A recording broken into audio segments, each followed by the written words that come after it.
Zee TV Telangana news కి స్వాగతం. ముందుగా ముఖ్యాంశాలు. హైకోర్టు వ్యాఖ్యలపై నైతిక బాధ్యత వహిస్తూ గుంటూరు మేయర్ పదవికి మనోహర్ నాయుడు చేయాలి.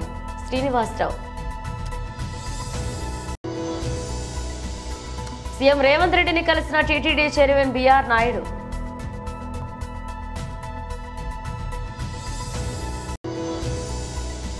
Ram Pothineni Mahesh Babu P combination cinema ప్రారంభం.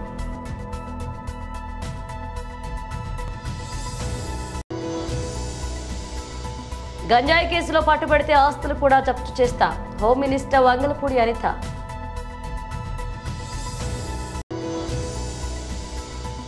కాంగ్రెస్ కుటుంబాలు భారత మార్కెట్ పై దాడి చేస్తున్నాయి. సంబిత్ పాత్ర.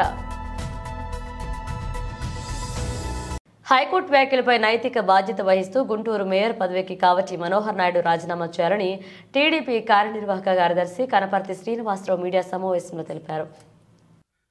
నడింపల్లి నరసింహారావు గారు, కొల్లి శారదా గారు, చుక్కా యేసురత్నం గారు లాంటి నిజాయితీ పరులు మేయర్లుగా చైర్మన్లుగా ఎన్నికై ఎంతో నిజాయితీగా పరిపాలించి వాళ్ళు ఒక చెరగని ముద్ర వేస్తే ఇవాళ ఈ మనోహర్ నాయుడు పూర్తిగా అవినీతి కూపంలో కార్పొరేషన్ని ముంచి తేల్చాడు. నిన్న గౌరవ హైకోర్టు వారు నగర ప్రథమ పౌరుడయ్యుండి ఈ విధంగా వ్యవహరించవచ్చా, ఈ విధంగా బూతులు మాట్లాడొచ్చా, అంటే ఈ విధంగా బూతులు తిడితే రాజకీయంగా ఎదగొచ్చని మీరు అనుకుంటున్నారా? ఏ పార్టీ వారైనా కూడా ఆ విధంగా మాట్లాడితే సహించమని చెప్పేసి మనోహర్ నాయుడు గారిని తీవ్రంగా హెచ్చరించడం జరిగింది. ఈ సందర్భంగా ఒకటే గుర్తు చేస్తా ఉన్నా, ఏమాత్రం కూడా నైతిక విలువలుంటే, నీకు ఏమాత్రం సిగ్గు శరం ఉంటే నువ్వు వెంటనే మేయర్ పదవికి రాజీనామా చేయాలని చెప్పేసి డిమాండ్ చేస్తూ ఉన్నా. మరి నీ హయాంలో నగరం అభివృద్ధి చెందకపోగా అనేక రకమైనటువంటి కోట్ల రూపాయల కుంభకోణం జరిగింది. అట్లానే ముఖ్యంగా టీడీఆర్ బాండ్స్, ఈ టీడీఆర్ బాండ్స్ అనేది దగ్గర 500 కోట్ల రూపాయల కుంభకోణం. ఇది త్వరలో ప్రభుత్వం విచారణ కూడా చేయించటానికి సిద్ధంగా ఉంది. దీంట్లో ఎవరైతే పాత్ర సూత్రధారులందరూ కూడా ఇవాళ ట్రాన్స్ఫర్ల పేరు మీద ఎటేటో వెళ్ళారు. కానీ ఎక్కడికి వెళ్ళినా మేము మాత్రం వాళ్ళను వదిలిపెట్టమని చెప్పి ఈ సందర్భంగా తెలియజేస్తా ఉన్నా. అలానే మరి మేయరు ఇవాళ గుంటూరు నగరంలో ఎక్కడ కట్టడాలు జరుగుతున్నా, ఎక్కడ అనాథరైజ్డ్ జరుగుతూ ఉన్నా కూడా ఈయన పాత్ర ఉంటూ ఉంది. ప్రతి దాంట్లో కూడా అవినీతి సొమ్ము లేనిదే ఇతను ఏ ఒక్క ఫైలు మీద కూడా సంతకం పెట్టలేని పరిస్థితి ఉందంటే నిజంగా నగర ప్రజలు ఇతను మేయర్ అంటే సిగ్గుపడతా ఉన్నారు. చివరికి ట్యాప్ కనెక్షన్స్ కూడా, ఇంటికి మంచినీళ్ళు ఇచ్చే కుళాయి కనెక్షన్ల దగ్గర కూడా డబ్బులు తీసుకునే పరిస్థితి వచ్చింది. అపార్ట్మెంట్స్, ప్రిస్టేజియస్గా కట్టినటువంటి అపార్ట్మెంట్స్ వాళ్ళకు కూడా ఇతనే కావాలని చెప్పేసి ఆపి, తర్వాత వాళ్ళ దగ్గర డబ్బులు తీసుకొని కొత్తగా సపరేట్గా పైప్ లైన్లు వేసి మీకు మంచినీళ్ళు ఇచ్చాము అని డబ్బులు తీసుకునే నీచ స్థితికి ఈ మేయర్ దిగజారిపోయాడంటే చాలా. తెలంగాణ ముఖ్యమంత్రి రేవంత్ రెడ్డిని తిరుమల తిరుపతి దేవస్థాన చైర్మన్ బిఆర్ నాయుడు మర్యాదపూర్వకంగా కలిశారు. హైదరాబాద్లోని జూబ్లీహిల్స్ సీఎం నివాసంలో కలిశారు. రేవంత్ రెడ్డికి శాల్వా కప్పి పుష్పగుచ్చం అందించారు. శ్రీవారి ప్రసాదాన్ని అందించారు. ఇరువురు కాసేపు మాట్లాడుకున్నారు. తెలంగాణ భక్తుల దర్శనం కోసం తెలంగాణ ప్రజా ప్రతినిధులు ఇచ్చే లేఖలను టీటీడీ పరిగణలోకి తీసుకునే అంశంపై చర్చించి ఉంటారని భావిస్తున్నాను. ఇక బిఆర్ నాయుడు నిన్న బీఆర్ఎస్ వర్కింగ్ ప్రెసిడెంట్ కేటీఆర్ను కలిశారు. తెలంగాణ ఎంపీలు, ఎమ్మెల్యేలు, ఎమ్మెల్సీలు ఇచ్చే లేఖలను పరిగణలోకి తీసుకోవాలని కేటీఆర్ నిన్న విజ్ఞప్తి చేశారు. అలాగే తెలంగాణలోని దేవాలయాల అభివృద్ధికి సహకరించాలని కోరారు. గత కొంతకాలంగా సరైన హిట్ కోసం ఎదురు చూస్తున్న కథానాయకుడు రామ్ ఈసారి ఓ దర్శకుడికి అవకాశం ఇచ్చాడు. ఇంతకు ముందు రారా కృష్ణయ్య, మిస్ శెట్టి, మిస్టర్ పోలిశెట్టి చిత్రాలను తెరకెక్కించిన మహేష్ బాబు పీతో రామ్ ఓ చిత్రాన్ని చేస్తున్నాడు. చిత్రాన్ని మైత్రి మూవీ మేకర్స్ పతాకంపై నవీన్ ఏర్నిని, ఎలమెంచలి రవిశంకర్ నిర్మిస్తున్నారు. రామ్ 22వ చిత్రంగా తెరకెక్కనున్న ఈ చిత్రం గురువారం ఉదయం పూజా కార్యక్రమాలతో లాంఛనంగా ప్రారంభమైంది. రామ్ సరసన ఈ చిత్రంలో భాగ్యశ్రీ బోర్సే నాయికగా నటిస్తుంది. హీరో రామ్ పోతినేని హీరోయిన్ భాగ్యశ్రీ బోర్సే మీద చిత్రీకరించిన ముహూర్తపు సన్నివేశానికి దర్శకుడు గోపీచంద్ మలడిని కెమెరా స్విచ్ ఆన్ చేయగా దర్శకుడు హను రాఘవపూడి క్లాప్నిచ్చారు. తొలి షాట్ కు వెంకీ కుడుమల గౌరవ దర్శకత్వం వహించారు. చిత్ర నిర్మాతలతో పాటు గోపీచంద్ మల్లిని, హను రాఘవపూడి, వెంకీ కుడుమల, శివ నిర్వహణ, పవన్ సాధనిని సంయుక్తంగా కలిపి దర్శకుడికి స్క్రిప్ట్ను అందజేశారు. త్వరలోనే ఈ చిత్రం రెగ్యులర్ షూటింగ్ ప్రారంభం కానుంది. ఈ చిత్రం కోసం రామ్ సరికొత్త గెటప్ లో కనిపించబోతున్నాడు. ఇందుకు సంబంధించిన కసరత్తులు కూడా ప్రారంభించారు. ఇక ఆయనతో పాటు కుటుంబ ప్రేక్షకులు మెచ్చే అంశాలతో ఈ చిత్రం రూపొందిస్తున్నామని, ఈ చిత్రానికి సంబంధించి మరిన్ని వివరాలను త్వరలో తెలియజేస్తామని నిర్మాతలు తెలిపారు. గంజాయి కేసులో పట్టుబడితే అరెస్టే కాదు, ఆస్తులు కూడా జప్తు చేస్తామని హోమ్ మినిస్టర్ వంగలపూడి అనిత అన్నారు. లాస్ట్ 5 సంవత్సరాలు ఇందాక సభ్యులు మన వాసు గారు మాట్లాడినప్పుడు కనీసం గాంజా మీద కానీ గాంజా బ్యాచ్ గురించి కానీ బ్లేడ్ బ్యాచ్ గురించి కానీ దౌర్భాగ్యం ఏంటంటే ఒక సీఎం స్థాయిలో ఉన్న వ్యక్తి ఏ రోజు కూడా ఒక రివ్యూ తీసుకోకపోవడం, ఒక ఇన్ఫర్మేషన్ కనీసం తెప్పించుకోకపోవడం అధ్యక్ష. దీని పర్యవసానం ఏదంటే 5 సంవత్సరాలు దీన్ని క్యారీ ఫార్వర్డ్ చేసుకొని ఈ రోజు ఇంతవరకు రావడం జరిగింది అధ్యక్ష. దీని నేపథ్యంలో ఈ రోజు ఈ గాంజాని ఇమీడియట్ గా మనం అరికట్టాలి అనుకునేటప్పుడు చాలా ఎక్సర్సైజ్ చేసుకోవాల్సి వస్తుంది అధ్యక్ష. సిస్టమ్ ని కూడా మనం మళ్ళా రిపేర్ చేసుకోవాల్సిన పరిస్థితి ఏర్పడింది అధ్యక్ష.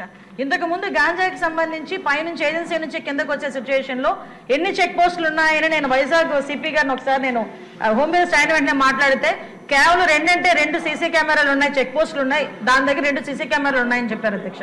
అంటే చెక్ పోస్టులు కూడా పెట్టుకోలేని పరిస్థితులు అయిపోయింది.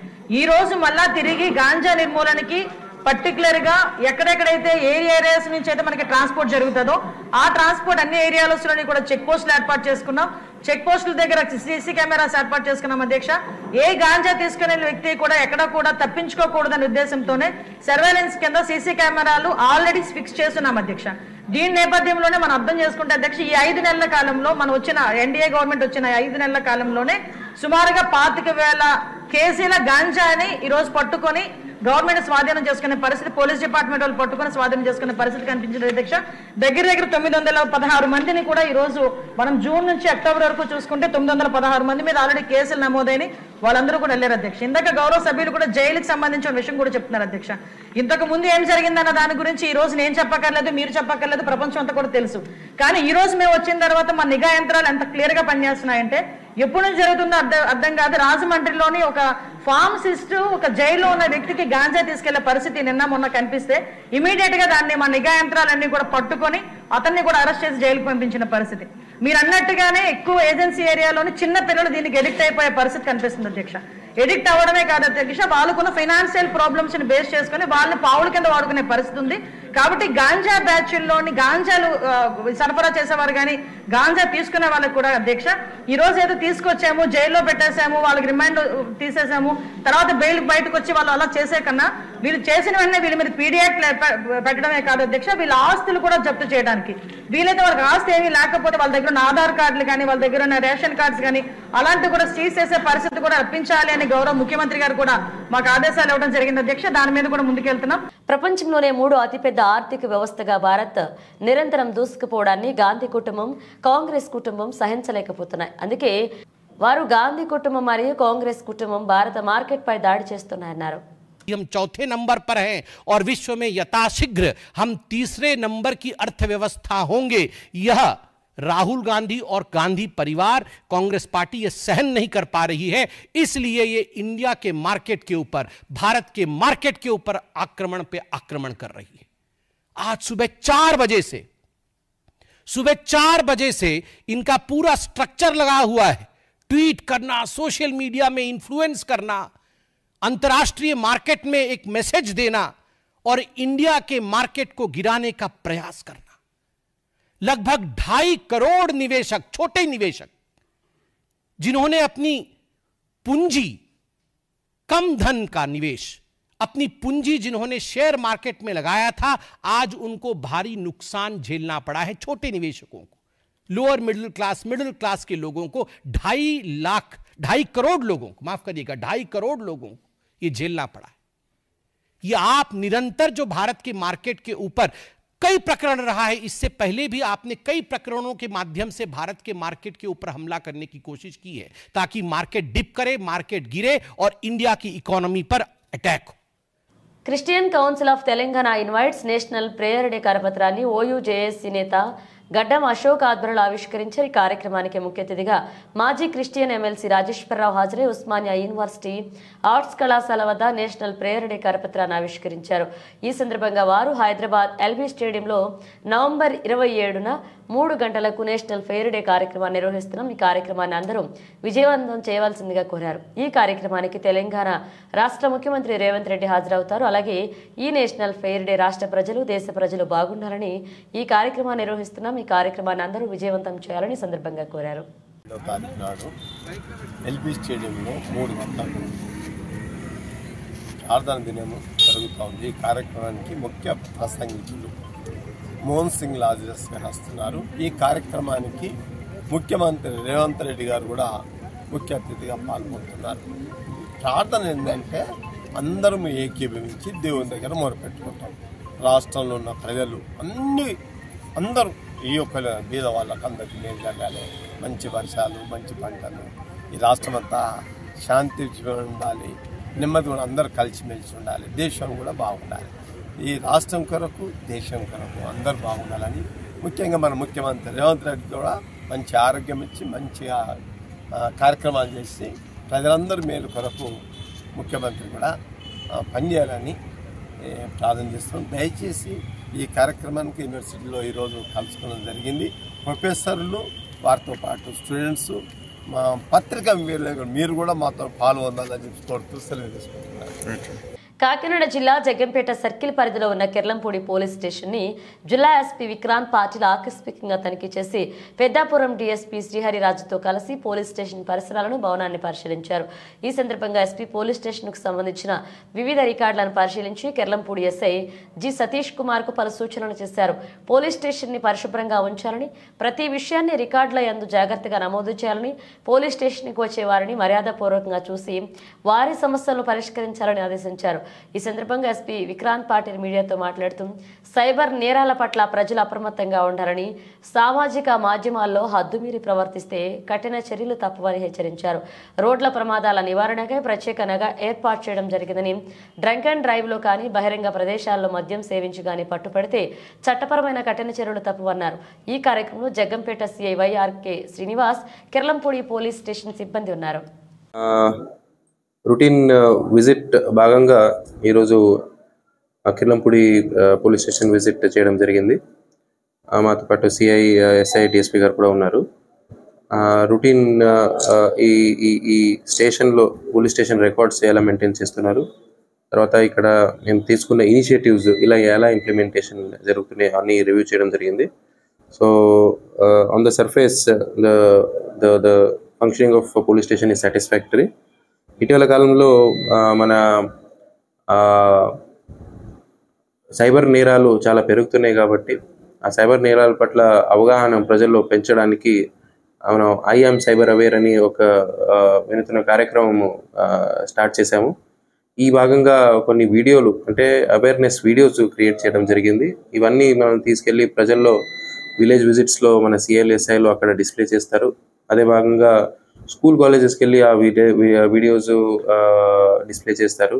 ఈ వీడియోస్ వల్ల ఈ డిజిటల్ అరెస్ట్ అనే మోసము, లేదా ఇన్వెస్ట్మెంట్ పేరుతో మోసము, క్రెడిట్ కార్డ్స్, డెబిట్ కార్డ్స్ పేరుతో మోసము, లేదా జాబ్ ఇప్పిస్తాము, డబ్బులు ఇస్తాము అనే పేరుతో మోసము, ఈ వేరే వేరే ఇష్యూస్ పట్ల మనం వీడియో చేసి అందరికీ సర్క్యులేట్ చేయడం జరుగుతుంది. దీంతో పాటు మహిళా రక్షక్ అనే పేరుతో మహిళలు, గర్ల్ అండ్ విమెన్ గురించి వాళ్ళ సేఫ్టీ కోసము పోక్సో చట్టం గురించి అందరికీ అవగాహన ఇవ్వడానికి ప్రతి స్కూల్, విలేజ్, కాలేజెస్కి వెళ్ళి ఆ చట్టాల గురించి అవగాహన ఇవ్వడం జరుగుతుంది. దీంతోపాటు evening time, morning time school colleges దగ్గర యాంటీ ఈవ్ టీజింగ్ స్క్వాడ్స్ లాగా వాళ్ళు తిరుగుతున్నారు. సో ఇలాంటి మన ఇనిషియేటివ్స్ ఏమేమి ఉన్నాయో ఇవన్నీ రివ్యూ చేయడం జరిగింది. తర్వాత మనకి కిర్లంపూడికి హైవే స్ట్రెచ్ కూడా వస్తుంది కాబట్టి హైవేలో యాక్సిడెంట్స్ని ఎలా నియంత్రించాలి అది కూడా మనం డిస్కస్ చేస్తున్నాము. ఎక్కువగా డ్రంక్ అండ్ డ్రైవింగ్, తర్వాత ఓపెన్ డ్రింకింగ్ కేసు కడుతున్నాము. సో క్రైమ్ జరిగిన తర్వాత ఏమి యాక్షన్ తీసుకుంటాము అది ఒక భాగం అయితే, క్రైమ్ జరగకుండా మనం ఎలా ఏమేమి యాక్షన్స్ తీసుకోవాలి అనేది మనం డిస్కషన్ చేసి ఆ దిశగా ముందుకెళ్తా ఉన్నాం. Thank you. కడపలోని ప్రముఖ పెద్ద దర్గాను దర్శించుకున్న హీరో రామ్ చరణ్ ఉరుసు ఉత్సవాల సందర్భంగా నిర్వహించిన ముషాయిరా కార్యక్రమంలో పాల్గొన్నారు. ఈ ప్రత్యేక కార్యక్రమానికి దర్శకుడు బుచ్చిబాబు కూడా హాజరయ్యారు.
ఆరోపణలపై ఆడబిడ్డకు న్యాయం, ఆదానికో న్యాయమా అని బీఆర్ఎస్ ఎమ్మెల్సీ కల్వకుంట్ల కవిత ప్రశ్నించారు. ఈ మేరకు ఆమె ఎక్స్ వేదికగా ట్వీట్ చేశారు. అఖండ భారతంలో వేరువేరు న్యాయాలు ఏమిటి అని ఆమె అభిప్రాయపడ్డారు. ఆదానిపై అమెరికాలో లంచం ఇవ్వజూపినట్లుగా కేసు నమోదు కావడంతో ఆమె స్పందించారు.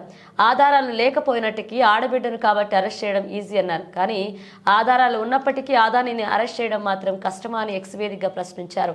ఎన్నిసార్లు ఆరోపణలు వచ్చినా ప్రధాని నరేంద్ర మోదీ ఆదాని వైపే ఉంటారా అని నిలదీశారు. అఖండ భారతంలో సెలెక్టివ్ న్యాయం అందిస్తున్నారని, రాజకీయ ప్రత్యర్థులను సాక్ష్యాలు లేకుండానే అరెస్ట్ చేసి నెలలు తరబడి జైల్లో ఉంచుతున్నారని, కానీ ఆదానిపై పదే పదే ఆరోపణలు వచ్చినా చర్యలు తీసుకోవడం లేదు అని ఇంగ్లీష్లో ఆమె ట్వీట్ చేశారు.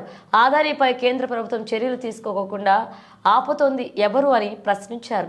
కవిత చాలా రోజుల తర్వాత ఎక్స్ వేదికగా స్పందించారు. జైలు నుంచి బయటకు వచ్చాక ఆమె ఆగస్టు 29న సత్యమేవ జయతే అని ట్వీట్ చేశారు. ఆ తర్వాత తన తండ్రి కేసీఆర్ను కలిసిన ఫోటోను ట్వీట్ చేశారు. ఆ తర్వాత ఆమె ఎక్స్ వేదికగా ట్వీట్ చేయడం ఇదే మొదటిసారి. ఢిల్లీ మద్యం పాలసీ కేసులో ఆరోపణలు ఎదుర్కొంటున్న కవిత కొన్ని నెలల తిహార్ జైల్లో ఉన్నారు.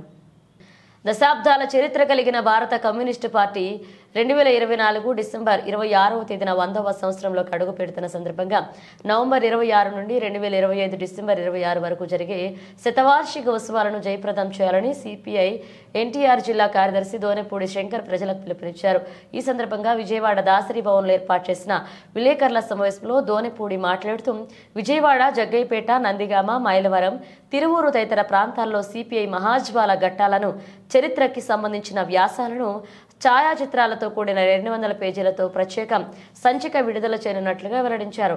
శిక్షణ తరగతుల్లో చివరి రోజైన డిసెంబర్ 7వ తేదీన నందిగాంలో రెడ్ షర్ట్ వాలంటీర్ల కవాతు ప్రదర్శన సభ జరుగుతాయని చెప్పారు. 2025 డిసెంబర్ 26వ తేదీన ఢిల్లీలో పెద్ద కవాతు జరుగుతుందన్నారు. ప్రజా సమస్యలు, భూమి కోసం, ముక్తి కోసం, సామ్రాజ్యవాదానికి వ్యతిరేకంగా జరిగిన పోరాలు, త్యాగాల చరిత్ర కమ్యూనిస్టు పార్టీకి ఉందన్నారు. ఈ సమావేశంలో సిపిఐ ఎన్టీఆర్ జిల్లా సహాయ కార్యదర్శి బుడ్డి రమేష్, జిల్లా కార్యదర్శి వర్గ సభ్యులు చుండూరు సుబ్బారావు, ఏఐవైఎఫ్ రాష్ట్ర అధ్యక్షుడు పరుచూరి రాజేంద్ర బాబు, సిపిఐ జిల్లా కార్యవర్గ సభ్యులు బుట్టి రాయప్ప, లంకా గోవిందరాజులు, జిల్లా సమితి సభ్యులు కె కార్తిక్ పాల్గొన్నారు. ముఖ్యంగా ఉమ్మడి కృష్ణ అవ్వచ్చు, ఎన్టీఆర్ జిల్లా పార్టీ అవ్వచ్చు, భారత కమ్యూనిస్టు ఉద్యమంలో, ఆంధ్రదేశ కమ్యూనిస్టు ఉద్యమంలో ఒక చరిత్ర ఉన్నటువంటి, భూపోరాటాల కేంద్రమైనటువంటి, సంఘ వ్యతిరేక చరిత్రకు వ్యతిరేకంగా ప్రాణాలొడ్డి అమ్మనేటువంటి చరిత్ర ఎన్టీఆర్ జిల్లాలో పార్టీకి ఉన్నటువంటి విశిష్టత. విజయవాడ నగరం కావచ్చు, నందిగామ కావచ్చు, గడ్డపేట కావచ్చు, మైలవరం కావచ్చు, తిరువురు కావచ్చు. కాబట్టి భవిష్యత్తు తరాలకు ఈ ఉద్యమంలో, కమ్యూనిస్టు ఉద్యమంలో చిరకాలంగా పనిచేస్తూ అభిమానులుగా, సీనియర్ లీడర్స్గా ఉన్నటువంటి వారు వర్తమాన భవిష్యత్తు తరాలకి అందించేటువంటి విధంగా ఒక ప్రత్యేక సంచికని తీసుకురావడం ద్వారా రేపు డిసెంబర్ 26వ తేదీ నాటికి సంచికని ప్రారంభిస్తాము, ఓపెనింగ్ చేయడం జరుగుతుంది. కాబట్టి ఈ సంచిక 200 పేజీల సంచికని విడుదల చేస్తున్న ప్రత్యేక సంచికని. కాబట్టి ఆ సంచిక జయప్రదానికి భవిష్యత్ తరాలకి కమ్యూనిస్టు ఉద్యమం అంటే ఏమిటి, యువజన ఉద్యమం అంటే ఏమిటి, అలాగే రైతాంగ ఉద్యమాలు ఏంటి, భూపోరాటాలు ఏంటి, ఇవన్నీ కూడా భవిష్యత్తు తరాలకి కమ్యూనిస్టు చేసేటువంటి త్యాగాలు వ్యాసాల రూపంలో అలాగే సీనియర్స్ లిఖించబడటం జరుగుతుంది ఆ సామూహికలో, ఆ ప్రత్యేక సంచికలో. అందువల్ల ప్రజలందరూ కూడా ఆ సంచిక జయప్రదానికి కమ్యూనిస్టు శ్రేణులు, ఉద్యమ అభిలాషులు, దాంతో ఎన్టీఆర్ జిల్లా స్థాయిలో మేము వేసేటువంటి ఈ ప్రత్యేక సంచికని జయప్రదం చేయడానికి ఆర్థిక సహాయ సహకారాలు అందించవలసిందిగా ప్రత్యేకంగా ప్రజానీకానికి విజ్ఞప్తి చేస్తున్నాం. బులెటిన్ ముగించే ముందు హెడ్లైన్స్ మరోసారి. హైకోర్టు వ్యాఖ్యలపై నైతిక బాధ్యత వహిస్తూ గుంటూరు మేయర్ పదవికి మనోహర్ నాయుడు చేయాలి, శ్రీనివాసరావు. సీఎం రేవంత్ రెడ్డిని కలిసిన టీటీడీ చైర్మన్ బిఆర్ నాయుడు.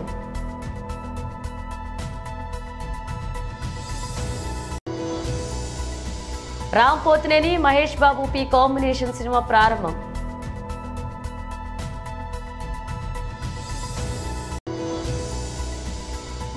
గంజాయి కేసులో పట్టుబడితే ఆస్తులు కూడా జప్తు చేస్తా, హోమ్ మినిస్టర్ వంగలపూడి అనిత.